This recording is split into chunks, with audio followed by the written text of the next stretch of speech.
Holidays-nale, adu namma GT Holidays da. GT Holidays, South India's #1 travel brand. You know you are special when you're with GT Holidays. உங்கள் சத்யாவில் இப்பொழுது ஆடி அதிரடி தள்ளுபடி. ஆச்சி மசாலா எந்த சமையலும் ருசி தேடும் ரகசியம் 20 ரூபாய். வணக்கம் நந்தகுமார் சார். வணக்கம் மதேஷ். எப்படி இருக்கீங்க? அட்டகாசமா இருக்கேன். நீங்க எப்படி இருக்கீங்க? நல்லா இருக்கும் சார்.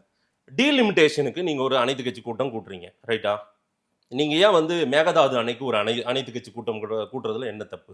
இப்போ மேகதாதுக்கு ஏன் அனைத்து கட்சி கூட்டம் கூட்டலன்னா, அவங்க ஏற்கனவே தீர்மானத்தை கொண்டு மேகதாதுக்காக அனைத்து கட்சியும் சேர்ந்து ஒரு தீர்மானத்தையே நிறைவேற்றியாச்சு. கரெக்டா? அந்த தீர்மானத்துல கூட எதிர்க்கட்சி தலைவராக இருக்கக்கூடிய ஐயா உதயநிதி ஸ்டாலின் அவர்கள் சொன்ன ஒரு திருத்தத்தையும் உட்படுத்தி அது ஏகமனதாக ப்ரொப்போசலே ரெசல்யூஷனே பாஸ் ஆயிடுச்சு. அதுக்கு கூட அதிமுக, கம்யூனிஸ்டுகள், பாட்டாளி மக்கள் கட்சிலாம் கூட அந்த திருத்தத்தை ஏன் எடுத்துக்கிட்டீங்கன்னு சொல்லிட்டு அவங்க வம்படி பண்ணிட்டு இருந்தாங்க. ஆனா அவங்க எல்லாருமே சேர்ந்து ஒரு ரெசல்யூஷனை பாஸ் பண்ணியாச்சு. நீங்க அனைத்து கட்சி கூட்டம் போட்டு என்னத்தை பேச போறீங்க? இப்போ மேகதாதுல அணை கட்டக்கூடாதுன்னு சொல்ல போறீங்க.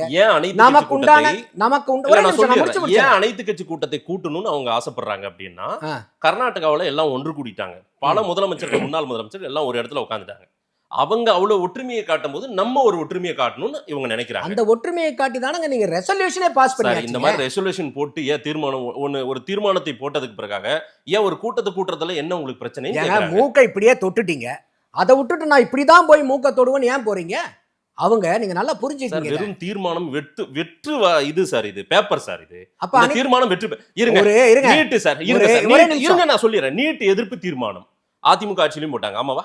அதிமுக ஆட்சியில பில் கொண்டு வந்தாங்க. நான் சொல்லிடுறேன், நீட் ஒழிப்பு தீர்மானம், நீட்டை ரத்து பண்ணுன்னு அதிமுகவும் பேசியிருக்கு, திமுகவும் பேசியிருக்கு, இன்னைக்கு தாவேகாவும் பேசுது. இன்னைக்கு அதே தான் தீர்மானம். இன்னைக்கு எல்லாரும் அப்படியே வரிசை கட்டி எல்லாரும் பேசிடுறாங்க. இதனால என்ன பையன்? எல்லாரும் அதே தான் செய்யறாங்களே, சேம். இதுல என்ன வித்தியாசம்? பதில் சொல்லமா? சொல்லுங்க. இதுல பிரயோஜனமே இல்ல. அதே தான் தீர்மானம் போட்டது, அதே மேகதாது தீர்மானமும் அதே தான். இல்ல நான் சொல்றதே நீங்க புரிஞ்சுக்கல. சொல்லுங்க. ஒரு அனைத்து கட்சி கூட்டம் மீட்டிங் போட்டு அதுல வரக்கூடிய சில கருத்துரைகளை எடுத்துக்கிட்டு ஒரு தீர்மானம் போடுவாங்க. இங்க ஏற்கனவே தீர்மானம் போட்டாச்சு மேகதாதுவை பத்தி. அதுக்கப்புறம் அனைத்து கட்சி மீட்டிங் எதுக்குங்கிறதா என்னுடைய கேள்வி. இன்னைக்கு நீட்டை பொறுத்த வரைக்கும் நான் திருப்பி உங்களுக்கு தகவலை கரெக்ட் பண்றேன். 2017 அதிமுக எங்களுக்கு 12வது பைபாஸ், நீட்டை பைபாஸ் பண்ணி அட்மிஷன் போடுறாங்க. அது ரிஜெக்ட் ஆச்சு.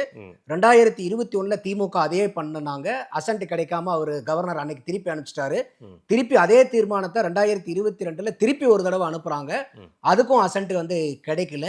2024 பில்லை இந்த இதே தீர்மானத்தை இன்னைக்கு இவங்க நீட் அபாலிஷ்ங்கிற தீர்மானத்தை திமுக போடுறாங்க. நான் தாவேக ஆட்சிக்கு வந்ததுக்கு அப்புறம் கூட இந்த நீட் எதிர்ப்பை பத்திலாம் பேசும்போது திருப்பி நீங்களும் ஒரு தீர்மானத்தை கொண்டு வந்துடாதீங்கன்னு நான் பேசியிருக்கேன். இந்த மாதிரி இன்னைக்கு கொண்டு வந்த 2 தீர்மானத்துல நீட்டுக்கு உண்டான தீர்மானம் வேஸ்ட், அந்த எஃப்சிஆர்ஏக்கு உண்டான தீர்மானம் நல்ல தீர்மானம். இது நம்மளுடைய பார்வை. நான் எஃப்சிஆர் இதுல சேர்க்கவே இல்லை. நீட் தீர்மானம் நான் நீங்க சேர்த்துறது இல்லைங்க, என்னுடைய பார்வை சொல்றேன். கேட்டது இப்ப நீட் மட்டும் தான். எஃப்சிஆர்ஏவுக்கு நான் உள்ள வரல. நீங்க சொல்றதோட நான் என்ன ஒரு வார்த்தை சேர்த்து சொல்லக்கூடாதா? அப்படியே நீங்க சொல்றதுலயே வரணுமா? சேம் அதே தான் இவங்க உட்கார்ந்து பண்ணுகிறாங்களேன்னு நான் கேக்குறேன். அதத்தானங்க நான் சொல்றேன். இல்லையன்றேன். அதத்தான் நான் சொல்றேன். என்ன யூஸ்ன்றேன். அதனால தான் நானே சொல்றேன். அதனால யூஸ் இல்லன்னு தானே நான் சொல்லிட்டு இருக்கேன். ஏன்னா இன்னைக்கு நீட்டு அரக்கனா வந்தது என்னமோ உண்மைதான். ஆனா எடப்பாடியார் அவர்கள் 7.5% உள்ளொதுக்கீடு கொடுத்து வந்தனால நீங்க இன்னைக்கு அது தேவதையா மாறி இருக்குது.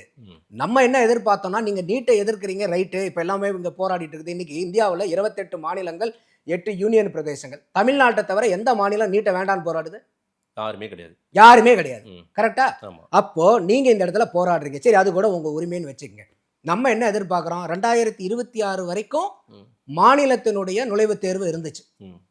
2006 16 வரைக்கும் வெறும் 12வது மட்டும் அடிப்படையா வச்சு அட்மிஷன் கொடுத்துக்கிட்டு இருந்தீங்க. 2017 நீட் வந்துருச்சு. நம்ம இன்னைக்கு நீட்டை ஏன் அரக்கனா வந்தாலும் தேவதையா மாறிடுச்சுன்றோம்னா, அந்த நீட் இல்லாத முன்னாடி 10 வருஷம் இருக்கு பாருங்க, 2006 16 வரைக்கும். அந்த 10 வருஷத்துல இவங்க சொல்றதெல்லாம் என்னன்னா, கொத்து கொத்தா ஏழை மாணவர்களும் அரசாங்க பள்ளி மாணவர்களும் போய் மருத்துவக் கல்லூரியில சீட்டு அலமோதிக்கிட்டு இருந்தாங்கிற மாதிரி பேசுறாங்க. ஆர்டிஐல அப்பயே நியூ இந்தியன் எக்ஸ்பிரஸ்ல ஒரு ஆர்டிகல் வந்திருக்கு, வேணா நான் கொடுக்குறேன், அதை பப்ளிஷ் பண்ணுங்க. அன்னைக்கு ஆர்டிஐ கேட்கப்பட்டதுல டாக்டர் எம்ஜிஆர் மெடிக்கல் யூனிவர்சிட்டி கொடுத்த தகவல், வெறும் தனியார் கல்லூரி, அரசாங்க மருத்துவக் கல்லூரி 2ஐயும் சேர்த்து அரசாங்க பள்ளியில் படித்த மாணவர்கள் வெறும் 278 பேர் தான் அந்த 10 வருஷத்துல அரசாங்க பள்ளியில படிச்சுட்டு மருத்துவக் கல்லூரிக்கு போனது. அப்ப 10 வருஷத்துக்கு 278 பேர்னா வருஷத்துக்கு எவ்வளவு மாதேஷ்? 28 பேர் தான் அரசாங்க பள்ளியில படிச்சவங்க மருத்துவக் கல்லூரியில போய் அந்த நீட் இல்லாத சமயத்துல 10 வருஷத்துல சேர்ந்தவங்க, வருஷத்துக்கு 28 பேர். இப்போ நீட் வந்ததுக்கு அப்புறம் குறிப்பா வந்து பார்த்தீங்கன்னா இன்னைக்கு இருக்கக்கூடிய ஐயா செங்கோட்டையன் அவர்கள் வந்து அன்னைக்கு கல்வித்துறை அமைச்சர் அதிமுகல. அப்போ நீட்டினுடைய அனிதாவினுடைய மரணத்துக்கு நேர்ல போய் மாலை அணிவிச்சிட்டு வந்த ஆள் நான். வந்து நான் நீட்டு வேண்டான்னு நான் அன்னைக்கு வந்து கட்டுரை எழுதினேன். ஏன் வேண்டாங்கிறதெல்லாம் நான் சொல்லியிருப்பேன். அதில் நம்ம வந்து கபடி விளையாண்டுட்டு இருக்கிறோம், திடீர்னு வந்து நீங்கள் கிரிக்கெட் விளையாட சொன்னீங்கன்னா எப்படி போய் விளையாட முடியும்? அப்போ பாடத்திட்டத்தில் கேட்காம நீங்கள் என்சிஆர்டியில் கேட்கும்போது எப்படி வந்து எங்களால் பதில் சொல்ல முடியும்? இது நியாயமே இல்லை. அப்போ நீட்டை கொண்டு வரணும்னா நீங்கள் என்னென்ன மாதிரி கொண்டு வரணுங்கிறத நான் எழுதியிருந்தேன். அதுக்கப்புறம் அப்போ இருக்கக்கூடிய கல்வி அமைச்சரே சொல்கிறாரு, 10வது வரைக்கும் 7 வருஷமாக நம்ம பாடத்திட்டத்தை மாற்றலை, 11வது 12வதுக்கு 12 வருஷம் பாடத்திட்டத்தை மாற்றலை. நீங்கள் வச்சிருக்கக்கூடிய மொபைல் எத்தனை வருஷத்துக்கு ஒரு தடவை மாத்துறீங்க? 3 வருஷத்துக்கு 2 வருஷத்துக்கு ஒரு முறை. ஒரு லேப்டாப் எத்தனை வருஷத்துக்கு ஒரு தடவை மாத்துறோம்? ஒரு 5 வருஷத்துக்கு ஒரு முறை. ஒரு பைக்கு 5 வருஷம் 10 வருஷம். நம்ம பயன்படுத்தக்கூடிய பொருட்களை 5 to 6 வருஷத்துக்குள்ளார மாத்திடுறோம். ஆனா நம்ம மனிதனா இருக்கக்கூடிய சிந்தனை ஆற்றலையும் கல்வி செல்வத்தையும் வளர்க்கக்கூடிய பாடத்திட்டம் 12 வருஷமா மாத்தாம வச்சிருந்தீங்க சார். அப்ப அந்த நீட்டுன்னு வந்தனால அந்த 12 வருஷமா மாத்தாம இருந்த பாடத்திட்டத்தை மாத்தினாங்க 2020ல. அதுக்கு அடுத்த வருஷம் வந்த கொஸ்டின் பேப்பர்லேயே வந்து பார்த்தீங்கன்னா 97% நம்ம தமிழகத்தினுடைய பாடத்திட்டத்திலிருந்து அந்த கேள்விகள் வந்துச்சு. அடுத்தது இந்த நீட்டு வந்ததுக்கு அப்புறம் எடப்பாடியார் அவர்கள் 7.5% உள்ளொதுக்கீடு கொடுத்ததுக்கு அப்புறம் நீட்டை ஆதரிச்சு நான் அதே கட்டுரை எழுதினேன். அப்பயுமே இன்னைக்கும் நீட்டுல மாற்ற வேண்டிய பல பிரச்சனைகள் இருக்குது, அதையும் நான் சொல்லியிருக்கேன். அப்போ இன்னைக்கு கூட ஃபேர் நீட் தான் உங்களுக்கு. ஃபேர் நீட், அதாவது நீட் அரக்கன்றது தேவதையா மாறிச்சு. ஏன்னா அப்போ இருங்க, நீட் அரக்கன்னு சொன்ன இவங்க எல்லாருமே இன்னைக்கு தேவதைன்னு சொல்ல மறுக்கிறாங்க, அது அரக்கன்னே புடிச்சிட்டு இருக்காங்க. தாவேக்காவும் அதே நிலைப்பாட்டுல இருக்காங்க. கரெக்டா? ஆமா, அப்படிதான் எல்லாரும் போற பாதையில அவங்களும் போயிட்டு இருக்காங்க. இது வந்து ஒரு அரசியல் பார்வை. அப்புறம் எதுக்கு இந்த தீர்மானம்? அதனாலதான் சொன்னேன் இது வேஸ்ட் தீர்மானம் நான் சொன்னேன். அதனாலதான் அப்போ இன்னைக்கு நீட்டுக்கு முன்னாடி வருஷத்துக்கு 28 இந்த புள்ளி விவரத்தை மட்டும் மக்கள் தெரிஞ்சிட்டோம். அதே வருஷத்துக்கு 28 பேர் போயிட்டு இருந்த இடத்துல இந்த 7.5% உள்ளொதுக்கீட்டுனால இன்னைக்கு சற்று ஏறக்குறைய 650 மாணவர்கள் போறாங்க. அவங்க தனியார் கல்லூரிக்கு போனாலும் சரி, அரசாங்க மருத்துவக் கல்லூரிக்கு போனாலும் 5 நயா பைசா கிடையாது. தமிழக அரசாங்கமே அந்த ஃபீஸை கட்டுது.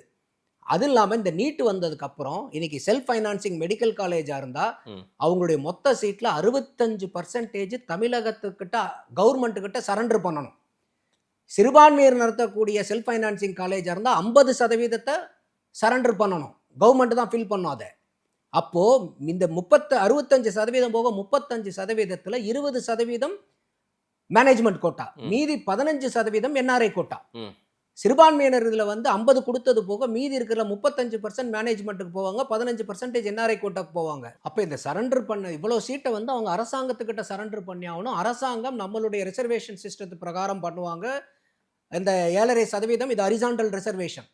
அதனாலதான் சொன்னேன் இன்னைக்கு வருஷத்துக்கு 650 மாணவர்களுக்கு மேல வந்து இன்னைக்கு போக வேண்டிய இடத்துல நீட்டுக்கு முன்னாடி 28 மாணவர்கள் தான் போய்கிட்டு இருந்தாங்க. அப்ப இந்த நம்பரை பாருங்க. இல்ல நீங்க இன்னைக்கு அரசாங்கத்துல இருந்து இந்த நீட்டை எதிர்க்கிறீங்கன்னா கூட, இன்னைக்கு எல்லா கட்சியும் நீங்க எதிர்க்கிறீங்கன்னா கூட அதுக்கு உண்டான நம்பர் கொடுங்க. பாருங்க, நீட்டுக்கு முன்னாடி பாருங்க கொத்தா எத்தனை கொத்து போய் சேர்ந்துருக்காங்க. இப்ப நீட்டு வந்ததுக்கு அப்புறம் இந்த அட்மிஷன் எவ்வளவு குறைஞ்சு போயிருக்குன்னு சொன்னீங்கன்னா நானும் சேர்ந்து நீட்டை எதிர்க்கிறேன். ஆனா நீங்க இந்த மாதிரி அரசு பள்ளி மாணவர்கள், அரசு பள்ளி 2-3 விஷயங்கள் சார். நீட்ல அரசு பள்ளி மாணவர்கள் இங்க வந்து இதற்கு தயாரா இல்ல, அவங்க அச்சமா பயமா பாக்குறாங்க. இது யாரு? அரசு பள்ளி மாணவர்கள். யார் சொன்னா உங்களுக்கு? மாணவர்கள் தொடர்ச்சியா இதுதான டேட்டா, தமிழ்நாடு டேட்டா. ஒண்ணு அடுத்து கோச்சிங் கிளாஸ்னு ஒரு கொள்ளை நடக்குது, இதை தடுக்கணும்ன்றாங்க. இன்னொன்னு கிராமப்புற மாணவர்கள் மேல வந்துடக்கூடாது, அவன் வந்து டாக்டர் ஆயிடக்கூடாதுன்ற எண்ணத்துல தான் இந்த நீட்ன்ற ஒரு நுழைவு தேர்வை வச்சுக்கிட்டு இருக்காங்க. டாக்டர் ஆயிடக்கூடாது அப்படின்ற ஒரு குற்றச்சாட்டு, ஒரு பார்வை. இதுதான் தமிழ்நாட்டில் பெரிய அளவுக்கு அரசியலா பேசப்படும். இதெல்லாம் அப்பட்டமான பொய்யான குற்றச்சாட்டுகள். இல்ல பாதிக்கப்படுறாங்களே அரசு இல்லைங்க. அதனாலதான் நான் உங்களுக்கு நம்பர் சொன்னேன். வருஷத்துக்கு 28 பேர் போயிருக்கும் போது ஏழை மாணவர்கள், கிராமப்புற மாணவர்கள் வஞ்சிக்கப்பட்டார்களா? வருஷத்துக்கு 650 பேருக்கு பக்கமா போயிருக்கும் போது ஏழை மாணவர்கள், கிராமப்புற மாணவர்கள் வஞ்சிக்கப்பட்டாங்க இருக்குன்றாங்க. எது சொற்பம்? வச்சு உள்ள போனவங்க பெரிய அளவுக்கு நீங்க எல்லாம் டாக்டர் ஆனவங்க. நான் திருப்பி 28 பெருசா 650 பெருசா வருஷத்துக்கு? இல்ல, இது ரொம்ப சொற்போன்றோம். இந்த 650 சொற்போன்றாங்க. அப்ப 28 பரவாயில்லையா? என்னங்க இது வாதம்? இது 28 தான் போய்கிட்டு இருந்த இடத்துல இன்னைக்கு 650 பேர் போயிருக்கும் போது எத்தனை மடங்கு அதிகமாயிருக்கு? அரசு பள்ளி மாணவர்கள் தயாரா இல்ல அப்படின்ற ஒரு வாதம் இல்லைங்க. இப்ப நான் அதுக்கு வரேன். இப்ப நீங்க இன்னைக்கு ஒரு கோச்சிங் சென்டர் சொல்றீங்க, இன்னைக்கு எஜுகேஷன் கன்கரண்ட் லிஸ்ட். இன்னைக்கு தமிழக அரசாங்கத்துக்கு தமிழ்நாட்டில் இயங்கக்கூடிய இந்த மாதிரி கோச்சிங் சென்டர்னுடைய கட்டணத்தை இவ்வளவுக்கு மேலே போகக்கூடாது நிர்ணயிக்கக்கூடிய அதிகாரம் மாநில அரசாங்கத்துக்கு இருக்கா இல்லையா? இருக்கு. அதை வச்சு நீங்கள் கண்ட்ரோல் பண்ணலாமே. திமுகவும் கண்ட்ரோல் பண்ணிருக்கலாம், அதிமுக கண்ட்ரோல் பண்ணிருக்கலாம், தாவேகாவும் கண்ட்ரோல் பண்ணலாமே அதை. அப்போ உதாரணத்துக்கு நீங்கள் இன்னைக்கு வந்து ஒரு விளையாட்டை சொல்லி நான் சொன்னேன்னா உங்களுக்கு புரியும்னு நினைக்கிறேன். இன்னைக்கு வந்து ஒரு விளையாட்டு வீரன் வச்சுங்க. இன்னைக்கு வந்து ஒரு நகர்ப்புறத்தில் இருக்கிறவனுக்கு இன்னைக்கு கோச்சிங் சென்டர் நிறையா இருக்குது. அவன் போய் இன்னைக்கு வந்து பயிற்சி எடுக்கிறதுக்கு வாய்ப்புகள் நிறையா இருக்கு. எதுக்காக போய் பயிற்சி எடுக்கிறான்? இன்னும் நல்லா திறம்பட விளையாடணுங்கிறதுக்காக பயிற்சி எடுக்கிறான். கிராமப்புறத்தில் இருக்கிறவங்களுக்கு அந்த வசதியோ வாய்ப்போ பயிற்சி கூடங்களோ இல்லை. இந்த நகர்ப்புறத்தில் இருக்கக்கூடிய மாணவனுக்கு உண்டான இந்த வசதியும் வாய்ப்பையும் கிராமப்புறத்தில் இருக்கக்கூடிய மாணவனுக்கும் தங்கு தடை இல்லாமல் கிடைக்க செய்ய வேண்டிய கடமையும் பொறுப்பும் யாருக்கு இருக்கு? அரசாங்கத்துக்கு இருக்கு. அப்போ நீங்க இங்க கோச்சிங் சென்டர் இருக்குதேங்கிறது கஷ்டப்படுறத விட இந்த வசதி வாய்ப்பை கிடைக்காத கிராமப்புற மாணவர்களுக்கு அந்த கோச்சிங் வசதியை ஏற்படுத்தி கொடுங்க.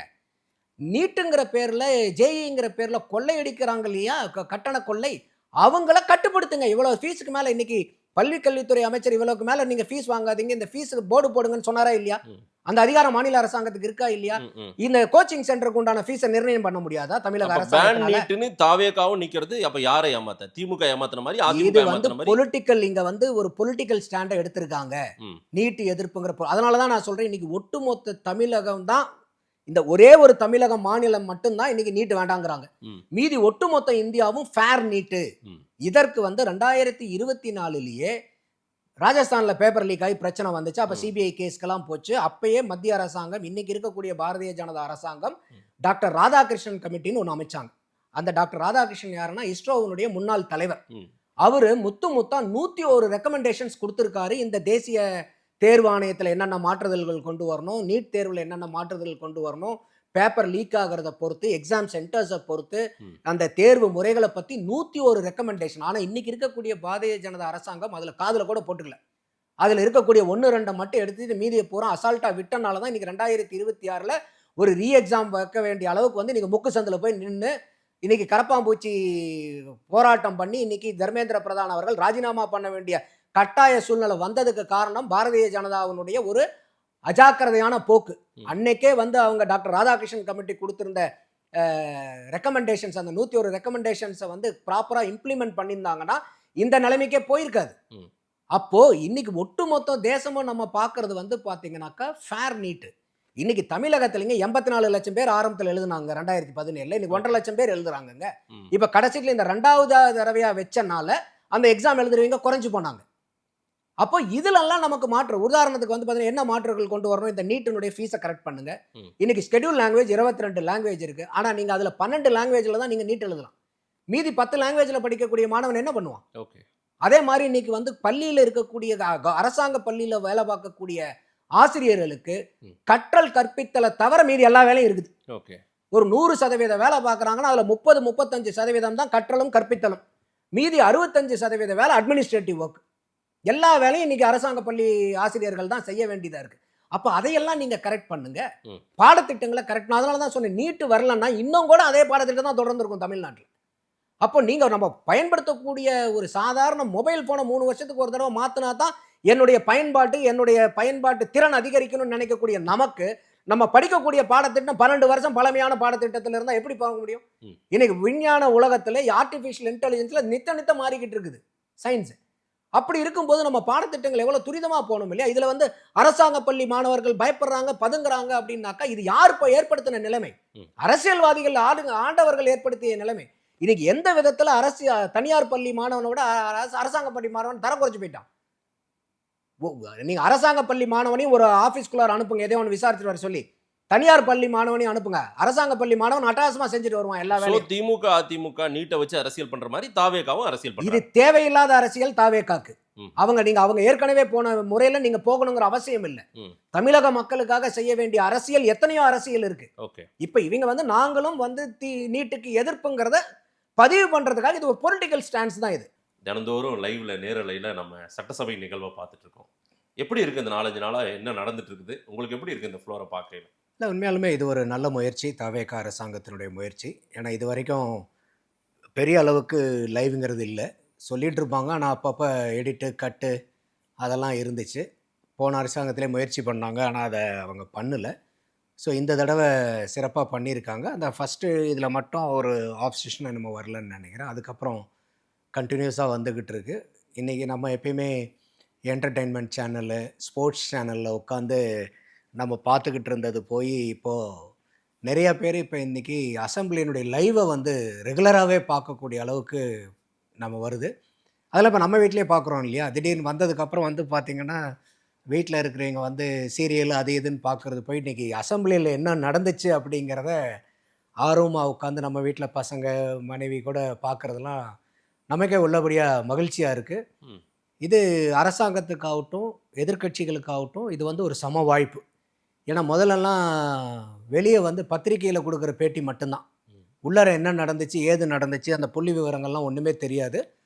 பத்திரிக்கையை யார் நல்லா ப்ராப்பராக மேனேஜ் பண்ணுறாங்களோ அவங்க வந்து ஸ்கோர் பண்ணிட்டு இருந்தாங்க.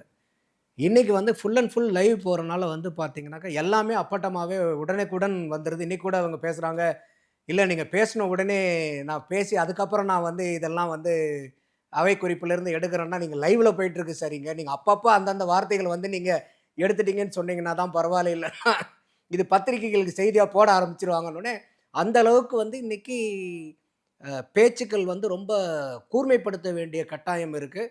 யார் வேணாலும் வாய்க்கு வந்ததை பேசிட முடியாத சூழ்நிலை இருக்குது. அப்போ இன்றைக்கி அந்த அவையில் இருக்கக்கூடிய 234 எம்எல்ஏக்கள் மட்டும் கிடையாது, ஒட்டுமொத்த தமிழ்நாடு, இன்றைக்கி ஒட்டுமொத்த தமிழர்களும் இன்றைக்கி சட்டசபையினுடைய நடவடிக்கைகளை பார்க்குறாங்கங்கும் போது அத்தனை கண்கள் அவங்க மேலே இருக்குது. அந்த பொறுப்புணர்ச்சி, கடமை உணர்ச்சி ஒவ்வொரு சட்டமன்ற நபர்கள் மேலேயும் ஒரு பெரிய பொறுப்புணர்வை வந்து அதிகப்படுத்தும்.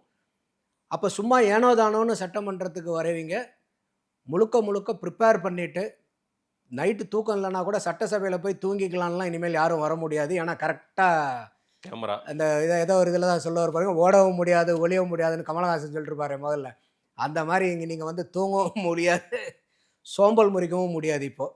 ஸோ அத்தனை கண்களும் இன்றைக்கி பார்த்துக்கிட்டு இருக்கிறது உள்ளபடியே மக்களுக்கு வந்து நல்ல தகவல்கள் வந்து உடனுக்குடன் கிடைக்குது. இன்றைக்கி இந்த மாதிரி இருக்கக்கூடிய இன்றைக்கி இளைய தலைமுறை அதிகமாக இதை பார்க்குறாங்க.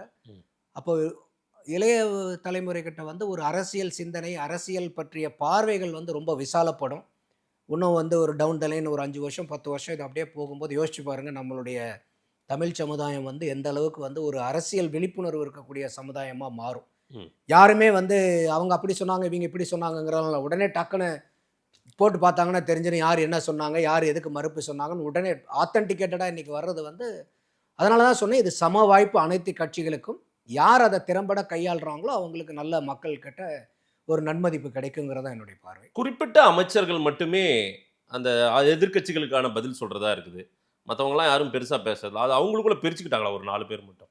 இல்லை, இன்றைக்கி கூட பார்த்தீங்கன்னா நிறையா பேசுகிறாங்களே. இன்றைக்கி வந்து பார்த்தீங்கன்னாக்கா அந்த ஃபாரஸ்ட் டிபார்ட்மெண்ட் ரஞ்சித் அவர்கள் பேசினார், கால்நடைத்துறை அமைச்சர் கமலி அவங்க பேசினாங்க, அதே மாதிரி தொழில்துறை அமைச்சர் கீர்த்தனா அவர்கள் பேசினாங்க நேற்றுக்கு, இன்றைக்கும் பேசினாங்க. அப்புறம் எப்பயும் போல் நீங்கள் முன்னாடி வரிசையில் இருக்கக்கூடிய அமைச்சர் பெருமக்கள் எப்பயுமே அவங்க ஃப்ரண்ட் லைன் விளையாடக்கூடியவங்க. அப்புறம் ரமேஷ் அவர்கள் பேசுகிறாரு. ஓரளவுக்கு அனைத்து அமைச்சர்களுமே கொஞ்சம் விவசாயத்துறை அமைச்சர் முதல்லலாம் பேசல, அதுக்கப்புறம் இந்த பட்ஜெட் இது பண்ணதுக்கப்புறம் அவர் கேட்கக்கூடியதுக்கெல்லாம் சரியான புள்ளி விவரங்களோட பதிலளிக்கிறாங்க. அதே மாதிரி நிதித்துறை அமைச்சராகட்டும் எல்லாமே ஓரளவுக்கு நல்லா, என்னடா இவங்க வந்து புதுசாக வந்திருக்காங்களே, புது அமைச்சரவர்களாக இருக்காங்களே, புது எம்எல்ஏக்களாக இருக்கிறாங்களே, இந்த சைடு வந்து பொன்விழா கண்ட அதிமுக, பவள விழா கண்ட திமுகவையெல்லாம் எப்படி சட்டசபையில் எதிர்ப்பாங்கங்கிறதெல்லாம் ஒரு துளியும் இன்றைக்கி வந்து அதை வந்து ஜஸ்ட் லைக் தட் அவங்களும் யாருமே அங்கே பார்க்கும்போது பெரிய அளவுக்கு வித்தியாசங்கள் அவங்களா சொன்னாலே ஒழிய நாங்கள்லாம் மூத்த உறுப்பினர்களாக இருக்கிறனால மூத்த உறுப்பினர்களாக இருக்கான்னு சொல்கிறனால அந்த வித்தியாசம் தெரியுதே ஒழிய நடவடிக்கைகளில் வந்து யாருமே அங்கே வந்து ஒரு புதுமுகமாகவோ கொஞ்சம் தடுமாற்றம் இருக்கிறமாவே தெரியல. ஒரு நல்ல ஒரு அசம்பிளியாக தான் நான் பார்க்குறேன். நிதியமைச்சர் மரிய வில்சன் அவருடைய தமிழ் உச்சரிப்பு அதையெல்லாம் கூட திரு செந்தில் செல்வன் சீர்காழி எம்எல்ஏ, மதிமுக எம்எல்ஏ, திமுக எம்எல்ஏ மதிமுக எம்எல்ஏ ரைட், அவர் வந்து ஒரு நட்பின் பால் சொல்கிறாரு, ஒரு அன்பின் பால் சொல்கிறாரு. இந்த மாதிரி நான் ஒரு இலக்கியவாதி, நான் ஒரு பேச்சாளர், இது மாதிரி தவறுகள் அது கொஞ்சம் மாற்றிப்பாருன்ற நம்பிக்கையோடு சொல்கிறேன்றாரு. அதற்கு அவ்வளோ கோபம் தேவையா? இல்ல அவர் வந்து அதை வந்து ஒரு நக்கல் நையாண்டியா சொல்றாரு. இப்போ உதாரணத்துக்கு எனக்கே எடுத்தீங்கன்னா, இந்த தமிழ் வந்து எனக்கு சரியா வராது. ம். இப்போ என்னுடைய இதில் சில இன்டர்வியூஸ் டிபேட்லாம் கூட பார்த்தா தமிழ்ங்கிறத முதல்ல கரெக்டாக சொல்கிறான்னு எனக்கு கமெண்ட் போட்டுக்கிட்டே அது இருப்பாங்க. அது இருக்கதான் நான் செய்யும். பல நேரத்தில் பார்த்துருக்கேன். ம். எனக்கு வந்து அந்த வராது. ம். அப்போ வந்து இந்த வராதுங்கிறனாலவே நம்ம பேசுகிற கருத்துக்கள் எல்லாம் மோசமான கருத்துக்கள் நல்ல. ஒவ்வொருத்தருக்கும் ஒவ்வொரு வார்த்தை வராது. சில பேர்த்துக்கு வராது, சில பேர்த்துக்கு வராது. இந்த மாதிரி நிறைய பேர்த்துக்கு சில இது வந்து அந்த பழக்கம் அந்த இல்லாதனால இஷ்யூ சொல்லும்போது வேற மாதிரி இஷ்யூங்கிறது வரும். ஆங்கிலத்தில் சில லெட்டர் வந்து வராது. சொல்லுவோம். ஸோ இதெல்லாம் வந்து பார்த்தீங்கன்னாக்கா ஒரு சின்ன சின்ன விஷயங்கள். ம். அப்போ நம்ம பார்க்குறது என்னன்னா, இன்னைக்கு வந்து ஒரு நிதித்துறை அமைச்சர்கிட்ட அவர் தமிழ் எப்படி பேசுகிறாருங்கிறது முக்கியம் இல்லை. ம்.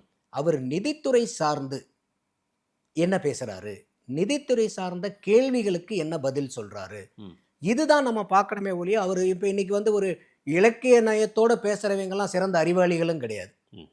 அதே மாதிரி வந்து இலக்கிய நடையில் சுத்த தமிழில் பேசுகிறவங்க எல்லாமே வந்து அரசியல் விஞ்ஞானிகளும் கிடையாது. ஒவ்வொருத்தருக்கும் ஒவ்வொரு வார்த்தைகள் நல்லா வரும், ஒரு சில வார்த்தைகள் நல்லா வராது. அதெல்லாம் வந்து குற்றம் சொல்லக்கூடியவர்கள் அதை குற்றமாகவே பார்க்கக்கூடாது. சொல்கிறவங்கள சொல்கிறேன் முதல்ல. ம். இப்போ இன்றைக்கி வந்து அவர் கூட வந்து ராஜ்மோகன் கூட அவர் வந்து ஒரு கமெண்ட் பண்ணார். ஊடாலன்னு ஒரு வார்த்தையை நீங்கள் பேசுகிறீங்க, அப்போ ஊடாலங்கிற வார்த்தை வந்து எங்கே இருக்குது இந்த வார்த்தை. அப்போ ஒவ்வொருத்தருக்கும் ஒவ்வொரு வார்த்தை வந்து ஒரு அந்த வட்டார பாஷைன்னு ஒன்று இருக்கும். அதை வந்து ஏவா வேலு அவர்களும் சொல்கிறார். ஆமா.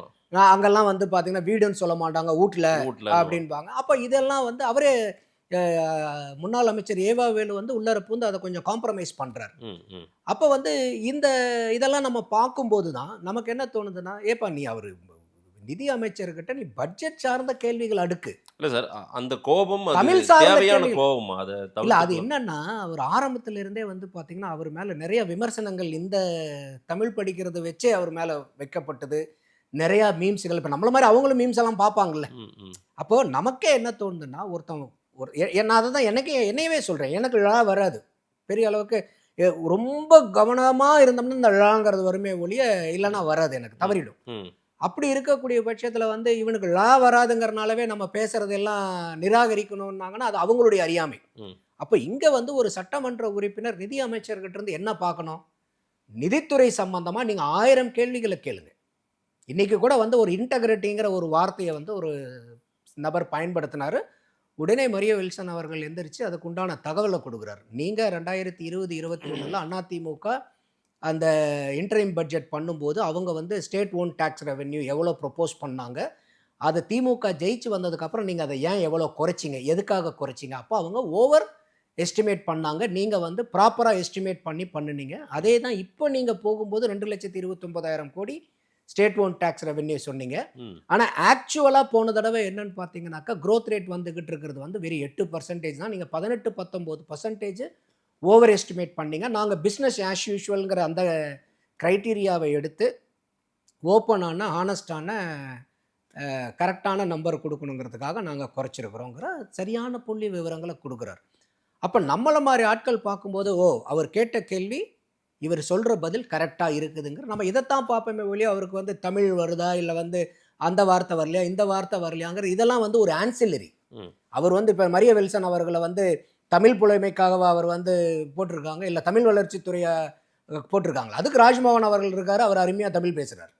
அப்போ ஒவ்வொருத்தருக்கும் இலாக்காக்கள்ங்கிறது அவங்களுடைய ஸ்ட்ரென்த்தை வச்சு. ஆனாலும் மற்ற அமைச்சர்கள் கிட்ட அந்த துறை சார்ந்து கேட்கும்போது அதிகப்படியாக திரு ஆதவர்ஜுனா எந்திரிச்சு நிற்கிறாரு, திரு ராஜ்மோகன் எந்திரிச்சு நிற்கிறாரு. இதெல்லாம் அவை முன்னவர் வழி நடத்துறாரு. ஆனால் இவங்க 2 பேரும் அவை முன்னவர் போல நடத்துவதும் இல்லையா. நீங்கள் புஷி ஆனந்த் அவர்கள் எந்திரிச்சு இப்போ பேசுகிறாரு பார்த்தீங்களே இல்லையா. இதுக்கு முன்னாலாம் நம்ம அவர் எந்திரிச்சு பேசி அதிகமாக பார்த்ததில்லை.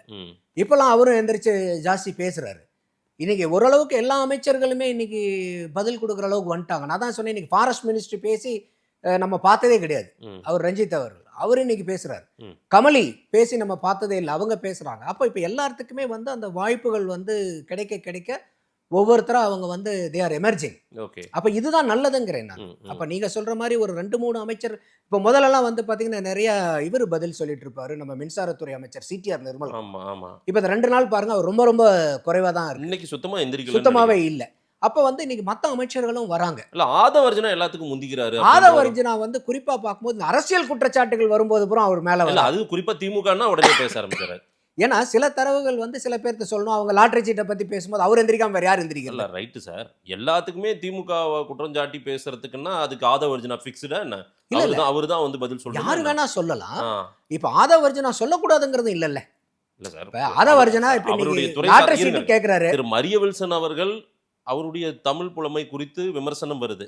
அந்த விமர்சன பார்வைக்கு அவர் பதில் சொல்லிட்டு விட ஹேண்டில் பண்றாங்க. அதுக்கு திரு ஏவாவேல் அவர்களும் இவ்வளவு கோபம் வேண்டாம். நீங்க நீங்க எங்க குடும்பத்தை சார்ந்தவங்கன்ட்டு அவரு அந்த பழைய ஜேபிஆர் இதெல்லாம் சொல்ல வராரு போல. அந்த அளவுக்கு ஒரு இதா போயிட்டு இல்ல இருக்கும்போது அவரு ஆதவர்ஜுனா எந்திரிச்சு பிடிஆர் படிக்கலையா? அதெல்லாம் வந்து அதாவது இது எப்படின்னா வளர்க்கிற மாதிரி இருக்கு. பிரச்சனையை ஊதி பெரிதாக்குற மாதிரி இல்ல இல்ல இருக்கு. அவங்க தேவையா என்ன- அது? அதாவது என்னன்னா நீங்க எங்களை குறை சொல்லி இருக்கும்போது உங்க குறையும் நாங்க சொல்றோங்கிற ஒரு இது அதுக்கு பேச வேண்டியவங்க இருக்காங்க. ரியாக்ஷன் தான் இது. ஒரு பிரச்சனையை காம்ப்ரமைஸ் பண்ண திரு ஜேசிடி பிரபாகர் அவர்கள் சபாநாயகர். நான் பார்த்துருக்கேன். எனக்கு தெரிஞ்சு நான் சபாநாயகர் வரலாற்றுல இப்படி ஒரு நல்ல சபாநாயகர் அருமையா பண்றாரு. எல்லாரையுமே குறிப்பா ஆதவர்ஜுனா போன்றவர்கள் எல்லாம் நீங்க உட்காருங்கன்றாரு. தப்புன்றாரு. உட்காருங்க தப்புன்றாரு. நீங்க உட்காருங்க எனக்கு நீங்க தெரிஞ்ச ஆதவர்ஜுனாவை வளர்த்தாதீங்க பலமுறை தப்பு நீங்க உட்காருங்கன்ற. வளர்த்தாதீங்க ஆமா, நீங்க ஆமா. நீங்க சொன்னத அதுதான் சார் பிரச்சனையை அவரு- வளர்க்கிறாரா ஆதவர்ஜுனா? அவரு அதுதான் கூட நான் கேட்கிறேன். இன்னொன்னு கூட என்ன சொல்றாருன்னாக்கா அம்மையார் ஜெயலலிதா இருக்கும்போது இன்னொரு சட்டமன்ற உறுப்பினர் தெலுங்குல பேசுவாங்க. ஆமா, ஆமா. இவர் கூட என்ன சொல்றாரு ஏவாவேலு I நம்மளுக்கு think இருமொழி கொள்கை கோபிநாத்னு நினைக்கிறேன். இப்ப எம்பி அவரு. இருமொழி கொள்கை நம்மளது தமிழ் ஆங்கிலத்துல பேசலாம் ஆமா. போது ஜேசிடி பிரபாகர் வந்து எனக்கு இன்னொரு ஞாபகம் வருது. ம். ஒருத்தர் வந்து தெலுங்குலயே பேசுவாரு. கோபிநாத் அவர் இப்ப எம்பியா இருக்க. அதுக்கு கிருஷ்ணகிரி கூட MP-யா வந்து ஜெயலலிதா அம்மையார் வந்து நீங்க தெலுங்குலயே கூட பேசுங்கன்னு அவங்களே கூட சில நேரத்துல தெலுங்குலயும் பேசுவாங்க ஆமா, அப்படின்னு. ஆமா. அப்ப இதெல்லாம் என்ன ஒண்ணுனாக்கா இதெல்லாம் கொஞ்சம் ஒரு ஆரோக்கியமான விவாதங்கள். இது இல்ல நீங்க சார், வந்து ஒரு கலகலப்பை ஏற்படுத்தக்கூடிய விவாதம் ரைட்டு.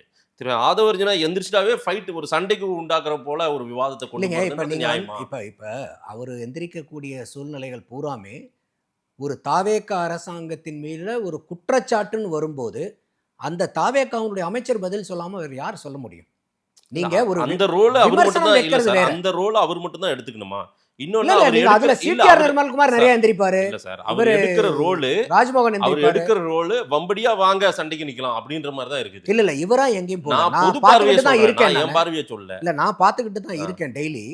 அப்ப என்னன்னாக்கா அவங்க சொல்லும்போது ஒரு விமர்சன கணைகளா வைக்கும்போது அதை டிஃபெண்ட் பண்ண வேண்டிய கட்டாயம் ஆளுங்கட்சிக்கு இருக்கு. நேரில் வந்து நேரம் கொடுத்து பேசியமைக்கு நன்றி. நன்றி மாதேஷ்.